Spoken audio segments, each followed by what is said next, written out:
Hi, in this second section about computer sciences and its foundations, we will talk about algorithmic. This section will be divided into 4 sequences. The first sequence will constitute an introduction about tasks, how a complex problem can be divided into small parts, then a sequence on variables. What is a variable? What can we do with it? Then, a sequence about elementary instructions. I mean that an algorithm is made of small parts, but what are these parts exactly? And finally, we will talk about algorithmic culture. So we have a more general review on what an algorithm actually is and what constitutes algorithmic. So let's start with tasks. To explain about tasks, I'll start with a small algorithm, a simple problem. There's a chart with marks, the marks of a number of students which are decimal values. The question is, according to this chart, how many students obtained a passing mark? Knowing that the chart can be large, in that particular case, it's quite easy, because we only have to look at the marks higher than 10.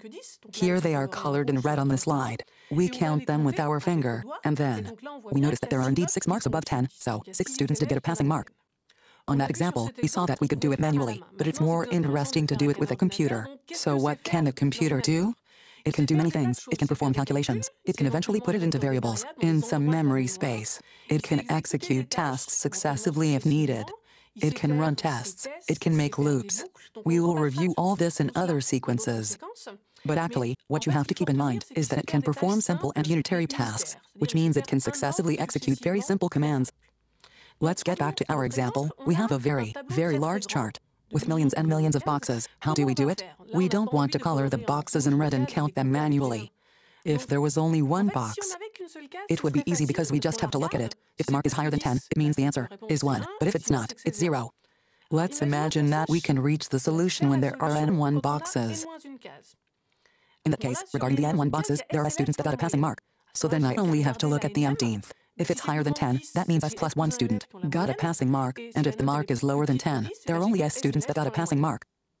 That's dividing a problem into simple and unitary tasks. So we are going to turn that into an algorithm and write in a pseudocode. That's not programming, that's still algorithmic. A program has entries. The entry is the integer first, which is the size of the chart, which I require to be strictly positive. And then the chart itself, which is made up of a certain number of boxes, decimals, whatever. I chose the boxes to be from T0 to T and 1. It depends on the language, but here's my pseudocode. I chose it to be from 0 to n1, and at the other end, I have the S integer, which is the same that on the previous slide, telling the number of students, value numbers that are higher than 10.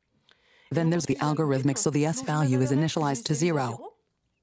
Then there is the I variable, which I will use to browse the chart. So I am going to browse every box in the chart successively. And for each box, I look at the value. If it is higher than 10, I add 1 to the S variable, and if it is lower than 10, above all, I do nothing. Once I am done browsing the entire chart, I get the number of values that are higher than 10.